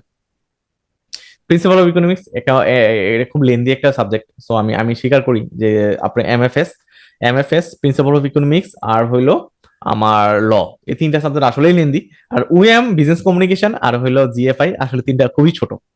ঠিক আছে। তো প্রিন্সিপাল অফ ইকোনমিক্স আপনি চাইলে 2 একটা চ্যাপ্টার বাদ দিতে পারেন, যে আমার ইকোনমিক্স ইন্ট্রোডাকশন, এটা বাদ দিতে পারেন। এটা অবশ্যই পড়তে হবে, এটা থেকে প্রচুর কোশ্চেন আসে। বেসিক অফ মাইক্রো ইকোনমিক্স থেকে প্রচুর কোশ্চেন আসে। প্রোডাকশন এন্ড কস্ট থেকে কোশ্চেন আসে। মার্কেট স্ট্রাকচার থেকে একটু কম কোশ্চেন হয়। মার্কেট ফেলোর থেকে একবারে খুবই কম কোশ্চেন হয়, আপনি মার্কেট ফেলোরটা বাদ দিতে পারেন। আপনি ম্যাক্রো ইকোনমিক থেকে প্রচুর কোশ্চেন হয়। ম্যাক্রো পারফরমেন্স অফ বাংলাদেশ, এই চ্যাপ্টারটা খুবই সহজ। লাস্টের যে চ্যাপ্টারটা, এটা থেকে প্রচুর কোশ্চেন হয় এবং খুবই সহজ, থিওরিটিক্যাল কথাবার্তা। সো আপনারা যারা গ্রাফ পছন্দ করেন না, ইকোনমিক্সের যে থিওরি গুলো পছন্দ করেন না, আপনারা কিন্তু লাস্টের চ্যাপ্টারটা পড়তে পারেন। সো আপনি আপনার মতো করে এটা পড়তে পারেন। সো আমি আবারও ডিসক্লেমার দিচ্ছি, আমি কিন্তু আসলে সাজেশনের পক্ষেই ছিলাম না, বাট আপনাদের দাবি এই কারণে আমি সাজেশন বানাইছি, স্টাডি করছি, রিগোরাসলি অ্যানালাইসিস করছি। আমি কিন্তু এখানে আমার একটা দুর্বলতা, যে আমি তো গর্ব করে বলবো আমার নোট থেকে সব কমন পড়ছে। আমি কিন্তু একবারও বলবো না পোস্টে আমার সাজেশন থেকে সবকিছু কমন পড়ছে, ঠিক আছে। তো আমি আশা করবো আপনারা নোটটাই পড়বেন, সবকিছু পড়বেন। আমরা লরেন্স এন্ড প্র্যাকটিস, এটা বড় একটা নোট। সো এটা থেকে এটা আমার সাজেশন করার দরকার আছে। সো আমি প্রথমে ফাইন্যান্সিয়াল ইনস্টিটিউশন রিলেটেড ল থেকে প্রচুর কোশ্চেন আসে। ফাইন্যান্সিয়াল ইনস্ট্রুমেন্ট রিলেটেড ল, এটা 4 স্টার দিচ্ছি, এখান থেকে প্রচুর কোশ্চেন আসে। আমার 3 নম্বর যে চ্যাপ্টার ফাইন্যান্সিয়াল অ্যাক্টিভিটি রিলেটেড ল, এটা 3 স্টার দিচ্ছি। তারপরে 3টে হলো 2 স্টার দিচ্ছি। সো আপনি চাইলে স্কিপ করতে পারেন, আমি বলবো না স্কিপ করেন। সো আপনার মতো করে আপনি পড়াশোনা করবেন। হ্যাঁ। তারপর আপনি পার্ট 2তেও আমি ডিপোজিট অ্যাকাউন্ট অপারেশনে আমি 5 স্টার দিছি। তারপর নেগোশিয়েবল ইনস্ট্রুমেন্টের প্রচুর কোশ্চেন আসে, নেগোশিয়েবল ইনস্ট্রুমেন্ট আসলে 10 স্টার দেওয়া দরকার। নেগোশিয়েবল ইনস্ট্রুমেন্ট থেকে প্রচুর কোশ্চেন আসে, এটা আপনার পড়াই লাগবে। জেনারেল ব্যাংকিং আপনার পড়া 2 স্টার দিছি। ক্যাশ ম্যানেজমেন্ট, আদার জেনারেল ব্যাংকিং, লাস্টের 1 স্টার গুলো না পড়লেও হবে। আসলে ওইখান থেকে খুবই খুবই কম কোশ্চেন হয়, খুবই কম কোশ্চেন হয়। আমার বিজনেস কমিউনিকেশন এই চ্যাপ্টার একের ছোট একটা বই। সো আমি বলবো না এটা আমার কোনো সাজেশন দরকার হবে, আমি মনে করি না। কারণ এটা আপনি বইটা 2 ঘন্টা বা 3 ঘন্টা, আপনি যে পরীক্ষার আগে 3-4 ঘন্টা, ইনিশিয়ালি আপনার হয়তো 2-3 দিন লাগবে, বাট আপনি পরীক্ষার আগে কিন্তু 2-3 ঘন্টা পুরো বইটা পড়া সম্ভব, কারণ এখানে আমুর কিছুই নাই। ঠিক আছে। সো আপনি, তারপর আমি সাজেশন করার চেষ্টা করছি, এখানে স্টাডি করার চেষ্টা করছি কোন চ্যাপ্টার থেকে বেশি কোশ্চেন হয়। সো আমি যেমন শুধু 2 স্টারটা বলি, যে fundamental of business letter report writing থেকে 2 স্টার দিছে, এখান থেকে খুব কম কোশ্চেন হয়। বাকি চ্যাপ্টার গুলো থেকে কিন্তু ভালো কোশ্চেন হয়। ওএমটাও খুব খুব ছোট একটা বই। ওএম আমি সাবজেক্টটা খুব সুন্দরভাবে সাজাইছি। ইনফ্যাক্ট আমি সবগুলো জিনিসই খুব সুন্দরভাবে লেখার চেষ্টা করছি। হ্যাঁ, যেমন এমএফএস এর কথা ধরি, এমএফএস এ বিগত বছর কোশ্চেন অথবা আইবিবির যে টেক্সট বই, টেক্সট বই চ্যাপ্টার এন্ডে এমন এমন কনসেপচুয়াল কোশ্চেন আছে যেগুলো আপনি অন্য নোট বই পাবেন না বললেই চলে, বাট আমার এখানে সলভ করা আছে। আপনার এমএফএস এ কিন্তু যে এমসিকিউ বলি, আপনার আপনার যে ট্রু ফলস বলি, আপনি এগুলো কোথাও পাবেন না এত সুন্দর করে সলভ করা, বাট আলহামদুলিল্লাহ আমি পারছি এগুলো খুব সুন্দরভাবে সলভ করতে। যাই হোক, তো আপনি ওএম বইটা তো আপনি লাস্টের যে চ্যাপ্টারটা ইথিক্সের যে চ্যাপ্টারটা ওইটা একটু কম ইম্পর্টেন্ট, বাকিগুলো কিন্তু প্রচুর কোশ্চেন আসে, তো বাকিগুলো আপনাকে পড়া লাগবে। তো এই ছিল আমার আমার চ্যাপ্টার ওয়াইজ ইম্পর্টেন্ট। আপনি চাইলে দুই একটা চ্যাপ্টার বাদ দিয়ে দিতে পারেন, আপনি বাদ দিবেন, অবশ্যই বাদ দিবেন। আপনার যদি সময়ের স্বল্পতা থাকে অবশ্যই আপনি বাদ দিবেন। তো আমরা সাজেশনে চলে যাচ্ছি, ঠিক আছে? সাজেশনটা আমি অবশ্য এই ওয়ার্ড ফাইলটাই আপনাকে দেখাচ্ছি। তো আপনারা দেখতে পারতেছেন, দেখা যাচ্ছে স্পষ্ট?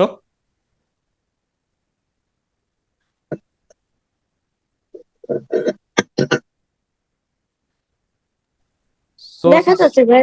জি, সাজেশনে আমি কিন্তু এখানে আমি কিন্তু আমি এখানে টেকনিকটা বলে দিই। প্রিভিয়াস ইয়ারের যে কোশ্চেন গুলো আছে এখানে প্রচুর কোশ্চেন রিপিট হয়, আমি আবারও বলতেছি, প্রিভিয়াস ইয়ারের কোশ্চেন থেকে প্রচুর রিপিট হয়, প্রচুর রিপিট হয়। সো এই কারণে আমি প্রিভিয়াস ইয়ারের কোশ্চেন গুলো 5 স্টার দিছি। আমার আইবিবির যে চ্যাপ্টার কোশ্চেন, আমাদের কিন্তু কিছু ম্যাজিক্যাল, আমাদের কিছু চিন্তা ভাবনাটাই সহজ আর কি, বুঝছেন? তো আমাদের এই এই সহজের কারণে কিন্তু আপনাদের লাইফটা সহজ হয়ে গেছে, ব্যাংকিং ডিপ্লোমা জার্নিটা সহজ হয়ে গেছে। আমাদেরও কিন্তু রেপুটেশন বাড়তেছে, কারণ সবকিছু আমাদের এখান থেকে কমন পড়ে। কেন কমন পড়ে? আমরা আইবিবির চ্যাপ্টার ইন্টের কোশ্চেন গুলো কভার করছি, আমরা প্রিভিয়াস এর কোশ্চেন কভার করছি, সিলেবাসটা কভার করছি। সো আমরা এখানে যে সাজেশনটা বানাইছি, আমি আমি আমি ভিতরের জিনিসটা বলে দিই, আমরা হিডেন সিক্রেটটা বলে দিই। আমাদের আপনার প্রিভিয়াস এর কোশ্চেনটা হলো, প্রিভিয়াস ইয়ারের কোশ্চেন গুলো হলো 5 স্টার দিছি আমরা। আইবিবির চ্যাপ্টার ইন্টের কোশ্চেন গুলো আমরা 4 স্টার দিছি, অথবা 5 স্টার দিছি, অথবা 3 স্টার দিছি।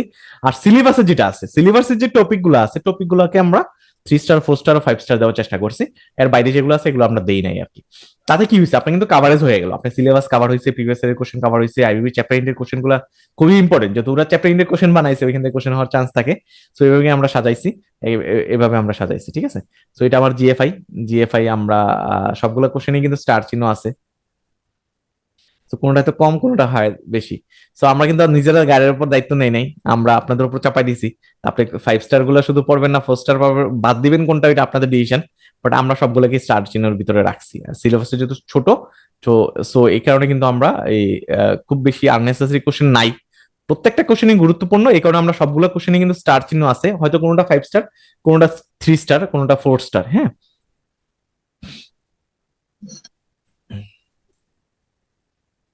সো এই হলো, আমি শর্ট নোটে স্টার চিহ্ন দেই নাই, বাট শর্ট নোটে কিন্তু আপনার স্টার চিহ্ন দেওয়া লাগবে।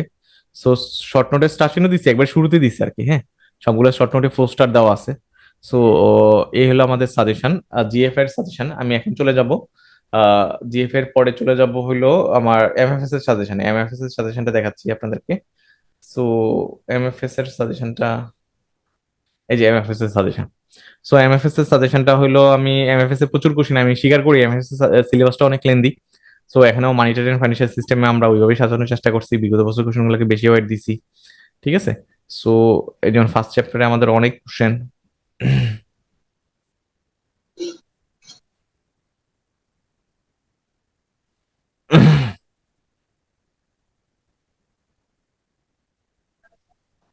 সো সবগুলাতেই স্টার চিহ্ন আছে, আপনারা একটু দেখে নিবেন। আর এখানে কিছু 3 স্টার আছে, 4 স্টার আছে, সবই তো 4 স্টার মনে হচ্ছে নাকি? আচ্ছা, সাজেশনটা আমরা যেহেতু কালকে থ্রো করবো, আমাকে একটু সময় দেন, আমি সাজেশনটা আরেকবার স্টাডি করবো। হ্যাঁ, সো সাজেশনটা যদি কালকে থ্রো করবো, সো আপনাদের জাস্ট বোঝার সুবিধার্থে, হ্যাঁ, আমি এখানে সাজেশনটার স্টাইলটা বোঝানোর জন্য এখানে কিন্তু প্রত্যেকটা কোশ্চেনে আসছে আমার, যে আমি সিকোয়েন্স মেনটেন করার চেষ্টা করছি আপনাদের সুবিধার্থে। আপনার সাজেশন এবং নোট বইটা পাশাপাশি রাখলে আপনি বুঝতে পারবেন, আপনার কোনো কনফিউশন থাকবে না। এবং সিকোয়েন্স মেনটেন করার চেষ্টা করছি, ঠিক আছে? সিকোয়েন্স মেনটেন করার চেষ্টা করছি। আপনার বইয়ে যে সিকোয়েন্স, এখানে আমার সাজেশনে এক্স্যাক্টলি সেম সিকোয়েন্স। সো আপনি মডিউল ধরে টান দিলে আপনি বের হয়ে যাবে যে আপনি কোনগুলো পড়বেন, কোনগুলো পড়বেন না। সো সাজেশনটা আমি একটু মডিফাই করব, এখানে আমি দেখতেছি সবগুলাই। সো মডিফাই করে কালকে আমি থ্রো করবো আপনাদেরকে, ঠিক আছে? সো এই হলো আমার সাজেশন। সো আপনারা প্রত্যেকটা সাবজেক্টের সাজেশন পেয়ে যাবেন, আমি আবারও বলতেছি, প্রত্যেকটা সাবজেক্টের সাজেশন আপনি পেয়ে যাবেন এই মডেলে। জাস্ট আপনাকে মডেলটা বোঝানোর চেষ্টা করছি। আমি আজকে রেকর্ডিং ক্লাসটা এবং এই যে পাওয়ার পয়েন্ট স্লাইডটা আমি থ্রো করে দিব, বাট সাজেশনটা আমি কালকে থ্রো করবো, ঠিক আছে?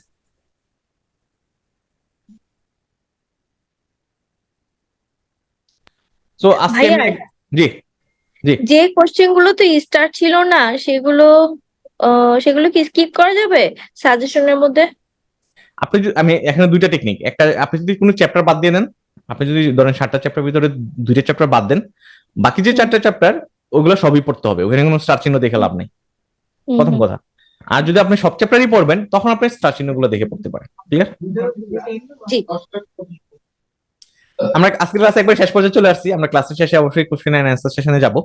সো একবারই শেষ পর্যায়ে চলে আসছি, আমি শেষ করার আগে দুই একটা টেকনিক অবশ্যই বলে দিই।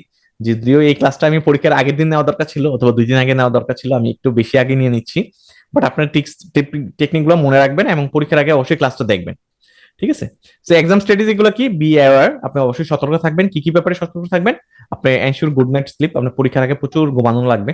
আপনি দেখেন, আপনি কিন্তু 6 ঘন্টা পরীক্ষা দিয়ে অভ্যস্ত না, আপনি সকালে 2 ঘন্টা পরীক্ষা, অনেকেরই আর কি, সবার না, অনেকেরই সকালে 2 ঘন্টা পরীক্ষা, বিকালে 2 ঘন্টা, সরি সকালে 3 ঘন্টা পরীক্ষা, বিকালে 3 ঘন্টা পরীক্ষা। সো আপনি যদি রাতে ভালো করে ঘুম না হয়, আপনি কিন্তু পরীক্ষা ভালো অ্যাটেন্ড করতে পারবেন না, আপনার ব্রেন কাজ করবে না। আপনি শুধু শুধু লাস্টের দিন পড়ে আসলে খুব বেশি ভালো করার সুযোগ নাই, বাট একটু ঘুমাইয়া ভালো করার সুযোগ আছে। আপনি যদি ঘুমান 6 ঘন্টা, আপনি এনার্জেটিক থাকবেন, আপনি বেশি লিখতে পারবেন পরীক্ষা হলে। সো আমি সাজেস্ট করবো যে আপনি পরীক্ষার আগের দিন খুব বেশি রাত জাগবেন না, প্রচুর ঘুমাবেন, তাহলে কি হবে, পরীক্ষাটা ভালো হবে। আপনি আপনি দেখবেন উদ্যম কিন্তু একটা জিনিস, আপনি যদি উদ্যমী হন, দেখেন আপনার উদ্যম আছে বলে কিন্তু আজকে ম্যানেজমেন্ট সেন্টারের ক্লাসে জয়েন করছেন, আজকে অনেকের ব্যস্ততা থাকার কারণে ক্লাসে জয়েন করছেন। সো এটা এটা কিন্তু হয়েছে আপনার উদ্যমের কারণে। আপনি যদি আপনি দেখেন, আপনি যদি অ্যাক্টিভ না হইতেন, আপনি যদি এই ব্যাংকিং ডিপ্লোমা নিয়ে যদি খুব বেশি সিরিয়াস না হইতেন, উদ্যমী না হইতেন, তাহলে কিন্তু কখনোই আপনি এই আপনি ম্যাথমেটিক্স সেন্টারের ক্লাসে জয়েন করতেন না, ঠিক আছে? সো আপনি ম্যাথমেটিক্স সেন্টারের ক্লাসে জয়েন করছেন মানে আপনি অবশ্যই অ্যাক্টিভ, আপনি অবশ্যই এনার্জেটিক। সো এটা আমরা বিশ্বাস করি। সো এটা, এই এনার্জিটা পরীক্ষার হলেও থাকা লাগবে। হ্যাঁ, পরীক্ষার হলে ওই 3 ঘন্টা আপনাকে খুবই অ্যাক্টিভ থাকা লাগবে, খুব বেশি লেখা লাগবে। পরীক্ষার হলে লেখা কিন্তু এটা ফিজিক্যাল অ্যাক্টিভিটি, মানে আপনার শারীরিক পরিশ্রমের কাজ, আপনার টায়ার্ড লাগবে, ঘুম আসবে, হাত চলবে না। হ্যাঁ, তখন আপনি একটু আপনি একটু মানে হাতে একটু এক্সারসাইজ করলেন, একটু ঘুরাইলেন, তারপর কলম চলবে না, কিন্তু আপনি কিন্তু অ্যাক্টিভ থাকা লাগবে না, আমার আপনার লেখাই লাগবে, ওরকম ব্রেনে থাকা লাগবে না, আমার লেখা লাগবে। আমার টাইম, প্রত্যেকটা কোশ্চেনের টাইম মেনটেন করা লাগবে। হ্যাঁ, আপনি 20 নাম্বার কোশ্চেনের জন্য টাইম অ্যালোকেট করে নেবেন। আমি যেটা করতাম আমার পার্সোনাল লাইফে, আমি পরীক্ষাগুলোতে যেটা করতাম, টাইম অ্যালোকেট করে নিতাম। টাইম অ্যালোকেশনটা কিরকম, 100 নাম্বারের জন্য 180 মিনিট, তাই না? তার মানে 1 নাম্বারের জন্য 1.8 মিনিট। তো আপনি যদি 20 নাম্বারের কোশ্চেনের জন্য, যে 20 নাম্বারের যে কোশ্চেনটা, ওই 20 নাম্বারের কোশ্চেনের জন্য কিন্তু আপনি পাচ্ছেন হলো 32 মিনিট অথবা 35 মিনিট। সো আপনি যে পুরো মানে এই যে 32 অথবা 35 মিনিট কিন্তু আপনি গড়ি ধরে আপনি পরীক্ষা দিবেন। এখানে একটা জিনিস বলে রাখি, আপনি যদি আবার টাইমের দিকে বেশি নজর দেন, আপনি স্মুথলি লিখে যাবেন, স্মুথলি লিখে যাবেন। আপনি যদি সারাক্ষণ ঘড়ির দিকে তাকান তাহলে কিন্তু পরীক্ষাটা খারাপ হবে, ওইটাও করবেন না। এটা আমার সিএফএ লেভেল 2 পরীক্ষায় করছিলাম, আমি সারাক্ষণ ঘড়ির দিকে তাকাইছি, আমার মনে হয়েছে টাইম শেষ হয়ে যাচ্ছে, আমার সারাক্ষণ মাথায় ওইটাই কাজ করছে, যার কারণে পরীক্ষাটা খারাপ হয়েছে। সো আপনি ওইটা করবেন না, আপনি আপনি টাইমের দিকে খেয়াল রাখবেন, ঠিক আছে, বাট তার মানে এই না যে সারাক্ষণ টাইমের দিকে খেয়াল রাখবেন। আপনি স্মুথলি লিখে যাবেন, কারণ আপনার লেখার দ্বারাটা তো আপনি বুঝেন, তাই না? সো আপনি লেখার স্টাইলটা বুঝেন, আপনি স্মুথলি যদি লিখে যান দেখবেন টাইমের ভিতরে কভার হয়ে যাবে। আপনি ধরেন 3 ঘন্টার পরীক্ষায় হয়তো 5-6 বার হয়তো আপনি টাইমের দিকে তাকাইলেন, যে ঠিক আছে আমি টাইম অনুযায়ী আগাচ্ছি কিনা। কোনো একটা কোশ্চেন নিয়ে বেশিক্ষণ মাথা ইউজ করবেন না, আপনি কোনো একটা কোশ্চেন নিয়ে বেশিক্ষণ টাইম নষ্ট করবেন না। আপনি পারতেছেন না, স্কিপ করে চলে যান, একটু জায়গা রেখে চলে যান, পরে আবার এসে লিখবেন, অথবা ওইটা বাদ দিয়ে চলে যান। একটা কোশ্চেন খারাপ লাগলে কিছু হবে না। কোনো আপনি ধরেন প্রতিটা লেজ লাগানো কোশ্চেন থাকে, সো একটা লেজ পারতেছেন না, একটা পার্ট পারতেছেন না, আর স্কিপ করে যান, দরকার নাই তো আসলে, না? ধরেন আপনি যদি সবকিছু কভার করতে যান, আসলে পরে কিছুই কভার হবে না, এটা মাথায় রাখবেন। সো এটা সিচুয়েশন অনুযায়ী, কেউ আপনি যদি কোনো সিচুয়েশনে পড়েন, আপনাকে সিচুয়েশন ট্যাকেল দেওয়া লাগবে। সো সিচুয়েশন ট্যাকেল দিয়ে আপনি পরীক্ষাটা দিবেন। 2 নম্বর হলো ইটে হেলদি মিল। আপনি আসলে স্বাস্থ্যকর খাবার অবশ্যই খাওয়া লাগবে, কারণ আপনি ধরেন দুপুরে যদি আমার তো 2 ঘন্টার ভিতরে একটা গ্যাপ থাকে, দুপুরে যদি আপনি যদি ফাস্ট ফুড খান অথবা যদি আপনি বাড়ি খাবার খান, কাচ্চি খান স্পেশালি, আপনি দেখবেন যে বিকালে পরীক্ষাটা ভালো হবে না, স্পেসিফিক্যালি ভালো হবে না, ঘুম আসবে। সো আপনি অবশ্যই হেলদি ফুড খাবেন, হালকা খাবার খাবেন, রাতেও হালকা খাবার খাবেন, প্রচন্ড গরম পড়ছে। সো গরমের ভিতরে আপনার পরীক্ষা দেওয়া লাগবে, মে মাসের 4 তারিখ মানে প্রচন্ড দবদহ থাকবে।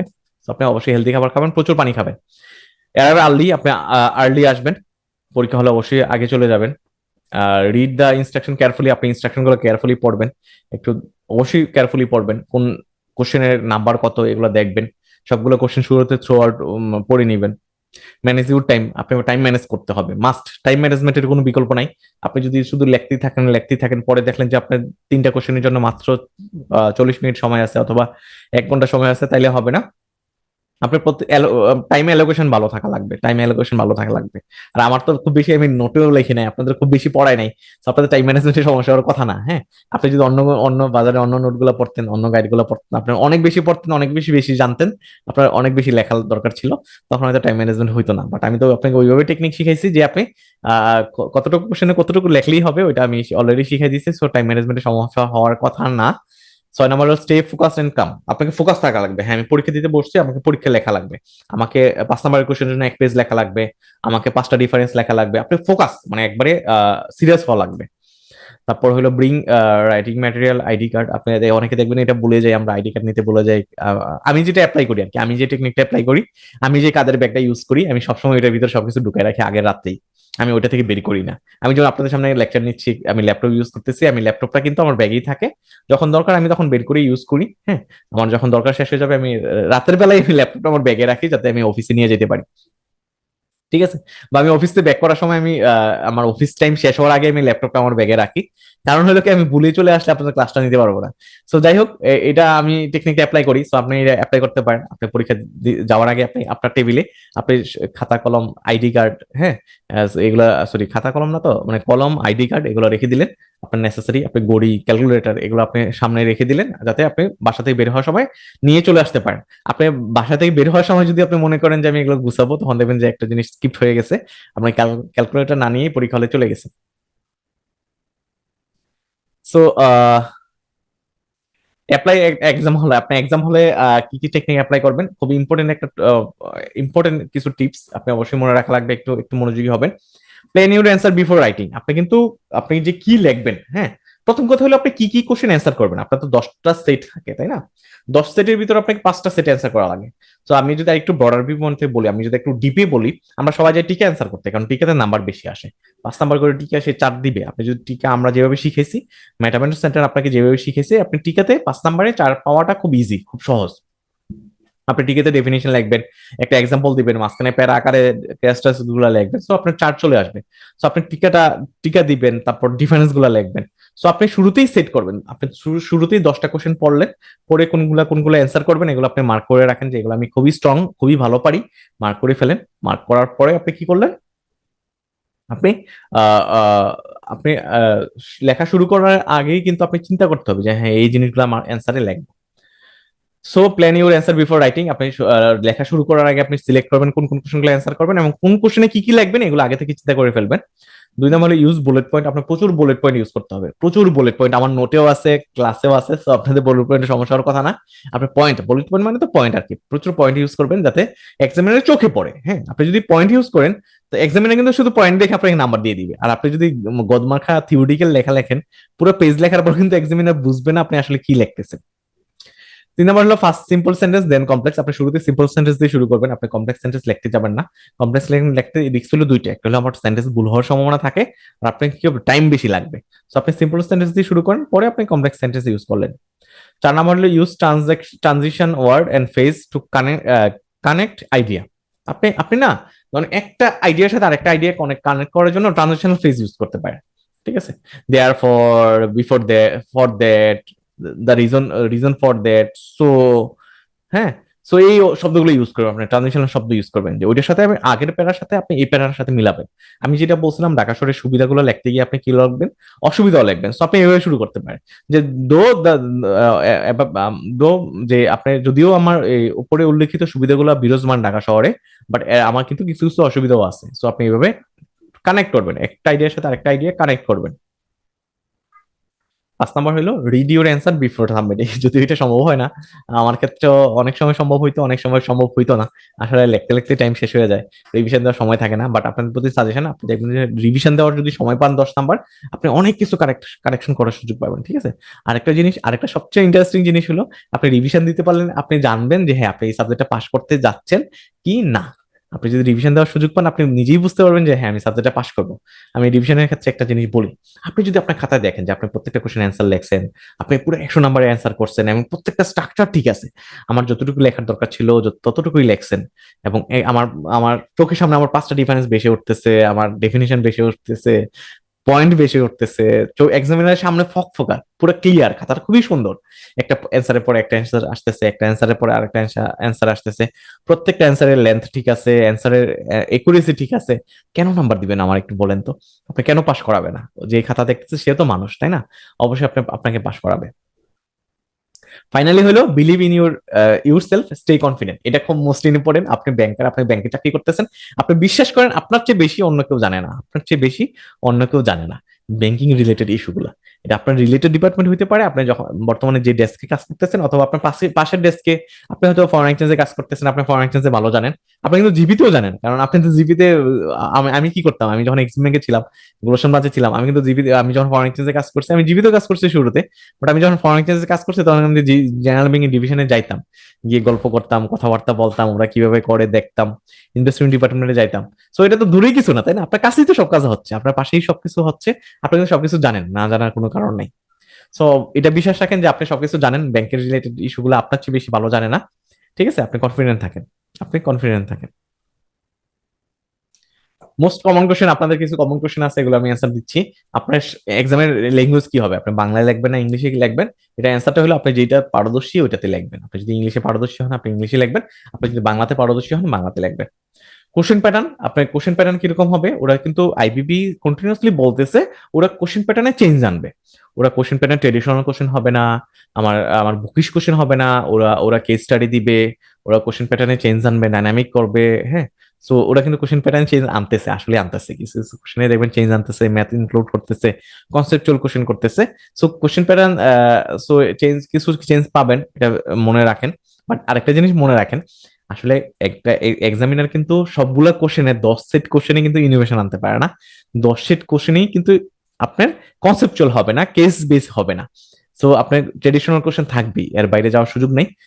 বিগত বছরের কোশ্চেন গুলাতেও আমার ট্রেডিশনাল কোশ্চেন ছিল, কম্বিনেশন ছিল, দুইটার কম্বিনেশন। আর একটা জিনিস, আপনারা ম্যাথামেটিক্স সেন্টারের সাথে ছিলেন, আপনি যেভাবে কোশ্চেন করুক না কেন আপনি পারবেন, এটা বিশ্বাস রাখেন। আপনাকে যেভাবে কোশ্চেন করুক না কেন আপনি পারবেন, কারণ আপনাকে ওইভাবে শেখানো হয়েছে। লেন্থ অফ অ্যান্সার নিয়ে আমি অনেকবার বলছি, আমি আরেকবার রিপিট করতেছি। আপনি, আমি হয়তো ডিফারেন্স দেখেন, আমি সেন্টেন্স লিখে নাই। আমি আবারও বলতেছি, আমার যে ডিফারেন্স গুলো ছিল আমার নোটে অথবা আমার স্লাইডে, পাওয়ার পয়েন্ট প্রেজেন্টেশনে, আমি সেন্টেন্স লিখি নাই, আমি বুলেট পয়েন্ট আকারে লিখছি, আমি জাস্ট কি জিনিসটা বুঝে দিচ্ছি। সো আপনি কি সেন্টেন্স লিখবেন না?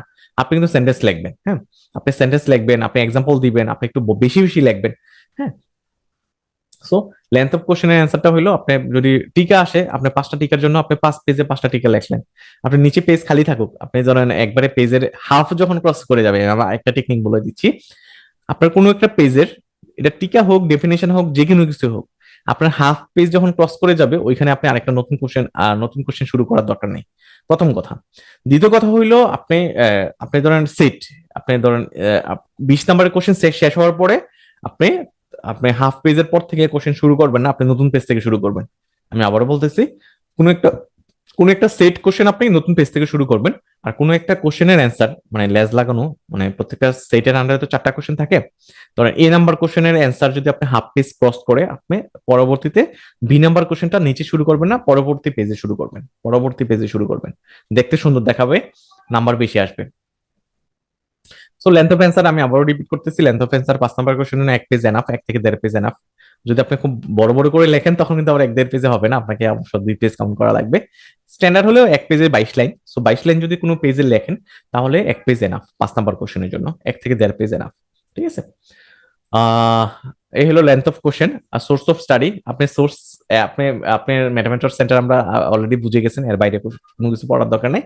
আপনি ম্যাথামেটিক্স সেন্টারের স্লাইড গুলো পড়েন, নোট গুলো পড়েন, এর বাইরে পড়ার দরকার নেই। আপনার হাতে যদি অনেক বেশি টাইম থাকে, এনাফ টাইম থাকে, আমি বলবো আপনি আইবিবি টেক্সট বইটা পড়েন। আপনি বাজারের যে নোটগুলো আছে, বাজারের যে অন্য বইগুলো আছে, ওগুলো আপনার অতটা কাজে দিবে না। বাট আপনি যদি এনাফ টাইম থাকে, ম্যাথামেটিক্সের পাশাপাশি আপনি আইবিবি টেক্সট বইটা পড়তে পারেন, আইবিবি টেক্সট বইটা পড়তে পারেন। আইবিবি টেক্সট বইটা কিন্তু স্ট্যান্ডার্ড, আমরা যে নোটগুলো লিখছি, আমরা যে ক্লাসগুলো নিচ্ছি, আমরা যে সবকিছু করছি, আমরা কিন্তু আইবিবির বই কি স্ট্যান্ডার্ড ধরেই করছি, এটাকে ইগনোর করে করি নাই, কারণ আইবিবির বাইরেই আসলে কোশ্চেন হয় না। তো কারো কোনো কোশ্চেন থাকলে অবশ্যই করবেন, এটা ক্লাস শেষে নিব। সো এই ছিল আমাদের পুরা জার্নি, আমাদের পুরো 15টা ক্লাসে জানি, যেটার সাথে আমি ছিলাম, আপনাদের সাথে আমি বেশি কথা বলছি।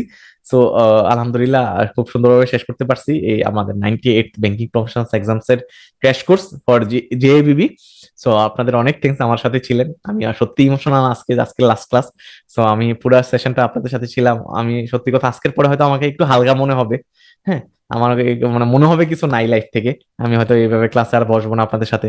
সো 2-3 মাসের জন্য, 2 মাস পরে হয়তো আবার নতুন সেশন শুরু হবে। সো নিজেকে একটু হালকা মনে হবে। সো আমি খুব মিস করবো এই দিনগুলা, এই ক্লাসগুলা। সো শুধু যে আপনাকে শিখাইছি তা না, এই ক্লাসগুলোর মাধ্যমে কিন্তু আমিও আমার লাইফে অনেক কিছু শিখতে পারছি। ঠিক আছে, এবং সামনে আরো শিখবো, দোয়া করবেন আমার জন্য। সো ইনশাল্লাহ ম্যাথমেটিক্স সেন্টারের জন্য দোয়া করবেন। যদিও ম্যাথমেটিক্স সেন্টার খুব বেশি বড় হওয়ার ইচ্ছা নাই, সত্যি কথা। আমি যদি জব করি, জবের পাশাপাশি এটাকে আমি 10 মিনিটের মতো একটা প্রতিষ্ঠান রূপ দেওয়া সম্ভব না। চাকরি ছাড়া সম্ভব না, চাকরিটা আসলে অনেক কারণে দরকার। সো বাট আমরা আমরা চেষ্টা করব আপনাদেরকে আপনাদের কাজে আসার জন্য। আমরা যতজনকে সার্ভ করবো না কেন, যতজনকে ক্লাস নিব না কেন, যতজনের নোট দিব না কেন, আপনি বেটার অফ হবেন। আপনি যে প্রাইস দিচ্ছেন বা আপনি যে যে অন্য সোর্স থেকে যদি পড়তেন, ওইখানে যতটা বেনিফিটেড হইতেন। বাট আমরা একটু কমিটমেন্ট দিচ্ছি, আমরা আমরা দিন দিন ডেভেলপ করব, আপনি আরো বেশি বেনিফিটেড হবেন। সো এই হলো আশা আমাদের। সো সবাই ভালো থাকবেন, হ্যাভ এন এক্সিলেন্ট এক্সাম। আপনারা অনেক ভালো পরীক্ষা দিবেন, অনেক ভালো পরীক্ষা দিবেন, এর চেয়ে ভালো মানে আমার চাওয়া নাই। আমার এটাই চাওয়া, একটাই চাওয়া, আপনি অনেক ভালো পরীক্ষা দিবেন। সত্যি কথা, যে অনেক ভালো পরীক্ষা দিবেন এবং পাশ করবেন, এটাই চাও। আমি আমি কখনো এবার যদিও বলি যে আমরা সবাই পাশ করার পর ফেসবুকে আমরা ফাটাই ফেলবো, সবাই আমরা ম্যাথমেটিক্স সেন্টারের রিভিউ দিব যে আমরা ম্যাথমেটিক্স সেন্টারের সাথেই ছিলাম, আমরা পাশ করছি। সো এটা আমি বলার জন্য বলি, সত্যি কথা মন থেকে বলি না। মন থেকে আমি একটাই চাই যে আপনারা পাশ করেন, ওইটাই চাই আর কি। হ্যাঁ, সো আমি আসলে ওইরকম আপনারা আমার মার্কেটিং হেল্প করবেন, আমাকে প্রমোট করবেন। আমি আসলে হ্যাঁ করলে তো আমি খুশি, বাট আসলে মন থেকে আমি আসলে ওইরকম না আর কি, যে করবে মানে করেন, করা লাগবে বা মানে ওইরকম না, জিনিসটা ওইরকম না। বাট আমি চাই আপনারা পাশ করেন, আমাকে জানান, না জানান, বা আমার অ্যাকাউন্ট সেন্টারের নামে পোস্ট দেন, অথবা পাশের জনকে বলেন। হোয়াটএভার, ওইটা আমি ওইটার চেয়ে বড় বেশি চাচ্ছি আপনি পাশ করেন, সত্যি করে মন থেকে চাচ্ছি আপনি পাশ করেন, একবারই সবগুলো পাশ করে ফেলেন। সো আপনি সবচেয়ে সুবিধা হলে পাশ করলে কি আপনার ডিগ্রিটা অর্জন হবে, ব্যাংকিং ডিপ্লোমা অর্জন হবে। শুধু এটাই না, আমি যেটা ফিল করি যে আমার আবার আপনার পরীক্ষা রেজিস্ট্রেশন করে আবার পরীক্ষা হলে যাওয়া, এই এর চেয়ে বড় প্যারা হয় না, কারণ এটা তো আমিও সাফার করে আসছি। হ্যাঁ, সো এর চেয়ে বড় প্যারা হয় না। সো আপনি একবারে পাশ করে যান, আপনার প্রমোশনটা স্মুথ হয়ে গেল। আমি অনেকটা দেখছি যে অনেকে অনেকে ডিপ্রেশনে আছে, যে আমার একটা সাবজেক্ট আটকাই গেছি, আমার পুরো পাস হচ্ছে না, আমার আমার প্রমোশন আটকাই গেছে। হ্যাঁ, অথবা সামনে প্রমোশন ডিউ। সো আসলে আমি চাই না আপনার এই ডিপ্রেশনে থাকেন। সো আমি আমি চাই আপনাদের এই এই জার্নির সহযোগী হইতে। সো আমার এত 15টা ক্লাসে প্লাস আজকের ক্লাসে যে কথাগুলো বলছি, এগুলো অবশ্যই আপনার শোনার চেষ্টা করবেন, মনে রাখার চেষ্টা করবেন। আর কিছু কিছু কথা আছে যেগুলো শুধু আপনার জন্য না, আপনার ব্যাংকিং ডিপ্লোমার জন্য না, আপনার পুরা লাইফে কাজে লাগবে। আর আমরা সবাই যেহেতু প্যারেন্ট, ম্যাক্সিমাম আমরা এখানে যারা ক্লাস করতেছি প্যারেন্ট, আমাদের ছেলে মেয়ে আছে, ছেলে মেয়ে বড় হচ্ছে, তো আমার ছেলে মেয়ের জন্য কাজে লাগবে আমার টেকনিক গুলা, পড়াগুলা, আমার মোটিভেশন গুলা। সত্যি কথা বলতে কি, ধরেন আমি একটু স্ক্রিন শেয়ারটা অফ করে দিচ্ছি, তারপর কথাগুলো বলি। সত্যি কথা, আমি আমার লাইফে আমি যেটা বিশ্বাস করি, সত্যি কথা, আমি আমার লাইফে, আমি তো আমার ব্যাপারে সবাই জানেন যে আমি সিএফএ পাস করছি, ডায়াগনস্টিক ফাইন্যান্সে ছিলাম। সো এফিনেটলি আমি একটা কোম্পানির সিও মনে হতে পারে যে আমি অনেক ট্যালেন্ট, খুব ভালো স্টুডেন্ট ছিলাম। হয়তো একটা লেভেলের স্টুডেন্ট ছিলাম, এভারেজ স্টুডেন্ট ছিলাম, আমি যেটা ডিফেন্ড করি আমি এভারেজ স্টুডেন্ট ছিলাম। সত্যি কথা আমার চেষ্টার লেভেলটা খুব বেশি ছিল, সত্যি কথা, টিল নাও। আজকে দেখেন ম্যাটামেন্টরের যে অবস্থা, আপনাদের চেয়ে তো ভালো কেউ জানে না ম্যাটামেন্টর যে কোয়ালিটি, ম্যাটামেন্টর কি করতেছে, তাই না? যারা নোট নিচ্ছে ওরাও কিন্তু বুঝতেছে না। তো এই এত কিছুর পেছনে না একটা জিনিস আমি ফিল করি যে আমার চেষ্টাটাও ছিল আর কি, আমার ভালো লাগা ছিল, চেষ্টা ছিল পড়াশোনার প্রতি, আপনার ম্যাথামেটিক্সের প্রতি। আমি যদি শুধু শুধু যদি পড়াশোনা বলি বলি আমার চেষ্টা ছিল, আমার আমার স্কুল লাইফ থেকে, প্রাইমারি স্কুল থেকে শুরু করে একবারে আমার টিল নাও, আমার চেষ্টাটা ছিল, জাস্ট চেষ্টা থাকার কারণে কিন্তু আমার লাইফে আমি এতটুকু আসতে পারছি। ঠিক আছে, অন্য কিছু না। আমি যে খুব আউটস্ট্যান্ডিং মেধাবী ছিলাম তা না, আমি ম্যাথে ভালো ছিলাম, বাট আমি ইংলিশে খুবই কাঁচা ছিলাম, মুখস্থ বিদ্যায় খুবই কাঁচা ছিলাম। মানে ম্যাথেটা যতটুকু ভালো ছিলাম, আমি অনেক ভালো ছিলাম আলহামদুলিল্লাহ, এটা আমার পজিটিভ সাইড। হ্যাঁ, আমার বাবাও ম্যাথে ভালো ছিল, বাট আমার খারাপ সাইড ছিল আমি ইংলিশে খুবই কাঁচা ছিলাম। আর আমি মুখস্থ মনেই থাকতো না, বিশ্বাস করেন আমার মনেই থাকতো না, টিল নাও আমার মনে থাকে না। সো খুব কষ্ট হয়েছে আসলে, পুরা পড়ালেখা জানি এটা শেষ করতে আমার খুবই কষ্ট হয়েছে। আমি আমি বুঝতাম, আমার রিয়েলাইজেশন ভালো, আন্ডারস্ট্যান্ডিং ভালো। হ্যাঁ, আমি বুঝতে পারি সহজে সবকিছু, বাট মনে রাখাটা আমার জন্য কেন জানি পারি না। ঠিক আছে, তাও তো আল্লাহ নিয়ে আসছে এতদূর, তাই না? কেন আসছে আমি কথাগুলো শুধু আপনার জন্য বলতেছি না, আপনার ছেলে মেয়ের ইন্সপিরেশনের জন্য বলতেছি। কেন এত দূর আসতে পারছি? যার শুধু আমার ডেডিকেশন ছিল, আমার ইচ্ছা ছিল। ঠিক আছে, আমার ইচ্ছা ছিল। সিএফএ আমি বিশ্বাস করি না, আমার সিএফএ আমি যদি শুধু সিএফএ, আমার লাইফে তো গল্প তো পুরো লম্বা গল্প, তাই না? আমার প্রাইমারি স্কুল থেকে শুরু করে স্কুল লাইফ, কলেজ লাইফ, পুরো লম্বা গল্প, পুরো গল্প যদি আমি বলতে যাই আমার হয়তো 1 ঘন্টা লাগবে। বাট আমি শেষের গল্পটা বলি, আমার সিএফ এর গল্পটা বলি। সিএফ এর জার্নিটা কিন্তু খুব ইজি ছিল না আসলে, ইন এ সেন্সে ডিগ্রিটাও খুব ইজি না, খুব টাফ একটা ডিগ্রি, খুব লেন্দি একটা ডিগ্রি। যদিও 3টা লেভেলে আমি 3 বছরে পাশ করার কথা ছিল। লেভেল 1 আমাকে একবারই পাশ হয়েছে, লেভেল 2টা আমার একবারই হওয়ার কথা ছিল, বাট অ্যাক্সিডেন্টলি হয় নাই, বা সেকেন্ড টাইম হয়ে গেছে। লেভেল 2, লেভেল 1 যেহেতু স্টুডেন্ট ছিলাম, ডায়াগনস্টিক স্টুডেন্ট ছিলাম, আমি রেগুলার স্টুডেন্ট ছিলাম, আমার জন্য টাফ ছিল না। বাট লেভেল 3 আমার জীবন বেড়ে গেছে, বিশ্বাস করেন জীবন বেড়ে গেছে। আমি এক্সিম ব্যাংকে চাকরি করছি, 12 সালে ঢুকছি, লেভেল 3 দিয়েও 13 সাল থেকে দেওয়া শুরু করছি। 5 টাইমস, আমার 5 টাইমস পরীক্ষা হলে বসা লাগছে। সো চাকরি করে ব্রেন কাজ করতো না, যেটা বলছি মনে থাকে না। সো আমার খুবই কষ্ট হয়েছে। তারপরে দেখেন আমি পাশ করে গেছি। কেন সম্ভব হয়েছে? আমার ডেডিকেশন ছিল। আমি টেবিলে বসতাম, আমার যদিও ব্রেন কাজ করতাম, আমি প্রচুর পড়তাম, পড়তে পড়তে পড়তে পড়তে জিনিসগুলা ব্রেনে আটকায় গেছে। তো লাস্টের বার কেন পাশ করছি? আমি যেহেতু 5 বার মানে পড়ছি, 5 বার পড়ার পরে কিছু টপিকস আছে যে আমি জীবনেও বলবো না, আমার সবকিছু মনে ছিল। সো দেখা গেছে ওই টাইপেরই কোশ্চেন হয়েছে, আমি পাশ করে গেছি। আপনারাও চেষ্টা করবেন আপনার লাইফে অ্যাপ্লাই করতে। এ- এ- মানে যে যে কথাটা বললাম, যে আপনার ডেডিকেশন থাকা লাগবে।